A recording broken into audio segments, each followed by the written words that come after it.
आज अंतःकरण अत्यंत उल्लास से, समाधान से और कृतज्ञता से भरा हुआ है।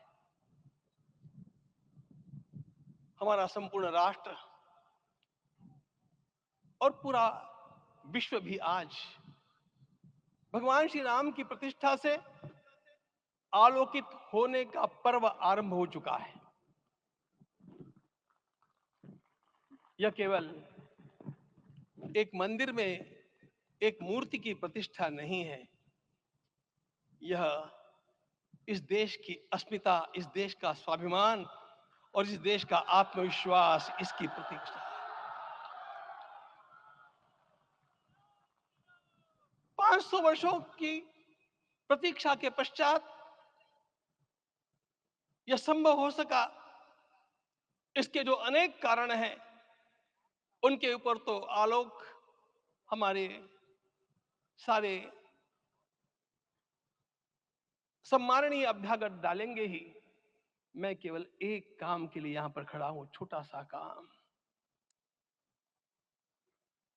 कारण तो अनेक होते हैं, लेकिन अनेक कारण मिलते मिलते आखिर वे एक विशिष्ट स्तर तक पहुंच जाते हैं और उस स्तर पर कोई महापुरुष हम लोगों को उपलब्ध होता है और उस विभूति के कारण युग परिवर्तित हो जाता है। इस प्रकार का परिवर्तन लाने के लिए अपने जीवन को साधना पड़ता है और इस प्रकार जीवन साधने वाले हमारे इस देश की परंपरा के अनेक महान रत्नों में आज हम लोगों को समय की आवश्यकता, युग की आवश्यकता, सनातन के अंतःकरण की आवश्यकता के रूप में हमारे सम्माननीय प्रधानमंत्री जी प्राप्त हुए हैं।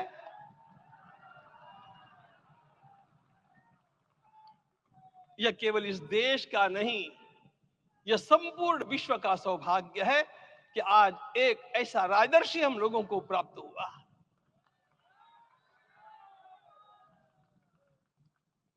आपके मंगल हाथों से आज प्रतिष्ठा होने की बात थी, वह स्वाभाविक भी था, वो होना ही था मित्रों।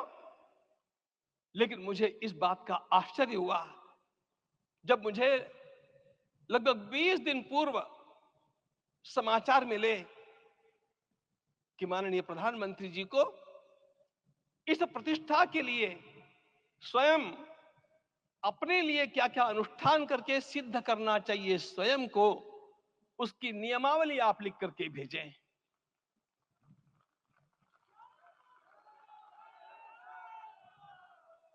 जिस प्रकार का हमारे देश का राजनीतिक माहौल है, कोई भी आकर के किसी भी समय कुछ भी कर्म करके चला जाता है, वो उद्घाटन हो चाहे पौधारोपण हो चाहे कुछ भी हो, लेकिन उसके लिए मैं अपने को सिद्ध करूं, इस प्रकार की भावना कहां होती है? यदि किसी ने पूछा तो मैं कहूंगा कि यहां होती है। भगवान श्री राम की प्रतिष्ठा करनी है। भारतीय जीवनादर्शों के सर्वोच्च आदर्श भगवान श्री राम है और इन समस्त जीवनादर्शों की प्रतिष्ठा करने के समान ही यहां की प्रतिष्ठा रही है। इसलिए एक महान विभूति को ऐसे लगा कि मैं अपने को भी साधूं। मैं कर्मणा मनसा वाचा, कर्म से, मन से और वाणी से अपने को उसके लिए शुद्ध बनाऊं, सिद्ध बनाऊं, और उसका मार्ग तप ही है। भगवत गीता ने कहा, यज्ञ दान तप कर्म न त्याज्यम कार्य में तत्। तप से ही विशेष परिशुद्धि होती है। आज मुझे आपको बतलाने समय अंतःकरण गदगद होने की अनुभूति हो रही है। मैंने तो कहा था, हम लोगों ने महापुरुषों से परामर्श करके लिखा था, आपको केवल 3 दिन का उपवास करना है। आपने 11 दिन का संपूर्ण उपोषण किया। हमने 11 दिन एक भुक्त रहने के लिए कहा था, उन्होंने अन्न का ही त्याग कर दिया। महाभारत में कहा गया है, अनशन ये सबसे बड़ा तप है, अनशन। और उसको उनके जीवन में साकार होते हुए मैंने केवल देखा नहीं, मैं थोड़ा तार्किक हूं। आपकी परम पूजनीय माता जी से मिलकर के मैंने उसको रिकन्फर्म भी किया था कि आपका ये अभ्यास 40 वर्षों का है। ऐसा तपस्वी कोई राष्ट्रीय नेता प्राप्त होना यह सामान्य बात नहीं है। वे इन दिनों में हमने कहा था कि आपको विदेश प्रवास नहीं करना चाहिए, क्योंकि सांसर्गिक दोष भी आते हैं। विदेश प्रवास टाल दिया सांसर्गिक देशों के इस दोषों की संभावना के कारण, लेकिन दिव्य देशों का प्रवास ऐसा किया। नासिक से आरंभ किया, गुरुवायूर गए, श्रीरंगम गए, रामेश्वरम गए। इन सारे स्थानों पर जाकर के वहां के परमाणुओं को लेकर के और पूरी भारत माता के हर कोनों में जाकर के मानो वे निमंत्रण दे रहे थे कि आइए दिव्य आत्माओं, अयोध्या पधारिए और हमारे राष्ट्र को महान बनाने के लिए आशीर्वाद दीजिए।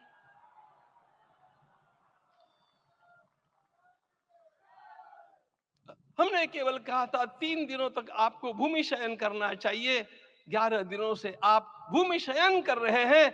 इस कड़कड़ाती ठंड में इस प्रकार का शयन करना, मित्रों, ब्रह्मा जी ने सृष्टि को निर्माण किया। उस समय उन्होंने एक शब्द को सुना था। भारत की संस्कृति का सबसे मूल शब्द है तप, तप इति। हमारे पूज्य गुरुदेव के गुरुदेव परम गुरु कहा करते थे, कांची के परमाचार्य जी महाराज, तपश्चर। मैं जब भी उनसे मिलता था वे कहते थे तपश्चर। आज तप की कमी हो गई है और उस तप को हमने साकार आप में देखा।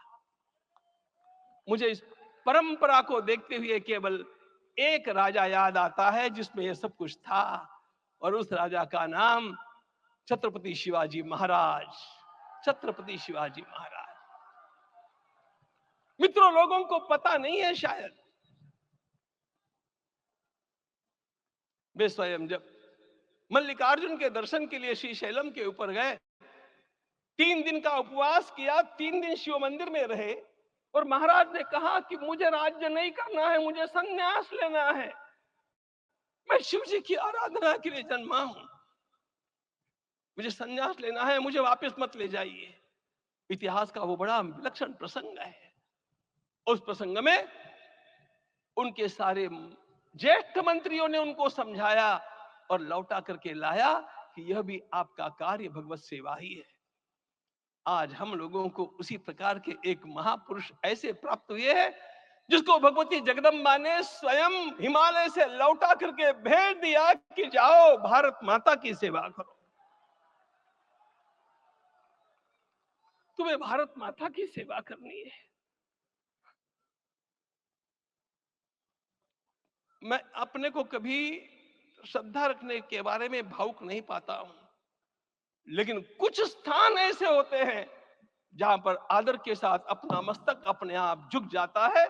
ऐसा एक स्थान हम लोगों को उच्च पदस्थ इस राजर्षि ने जब दिखाया तो मुझे छत्रपति शिवाजी महाराज के गुरु समर्थ रामदास स्वामी महाराज की याद आ गई। उन्होंने शिवाजी का वर्णन किया, निश्चयाचा महामेरु, निश्चयाचा महामेरु, बहुत जनासी आधारू, अखंड स्थितिता निर्धारू, श्रीमंत योगी, श्रीमंत योगी, श्रीमंत योगी। हम लोगों को आज एक श्रीमंत योगी प्राप्त हुआ। आज मैं यहां पर केवल इसलिए खड़ा हूं कि इतने तपस्या के पश्चात इन सारे महात्माओं की अनुमति लेकर के और उनके आशीर्वाद लेकर के उनका यह तप पूर्ण करने के लिए, उसकी सांगता के लिए उनको चरणामृत दिया जा रहा है। आप सबकी सहमति हो तो आप सब लोग ओंकार का घोष करके मुझे सहमति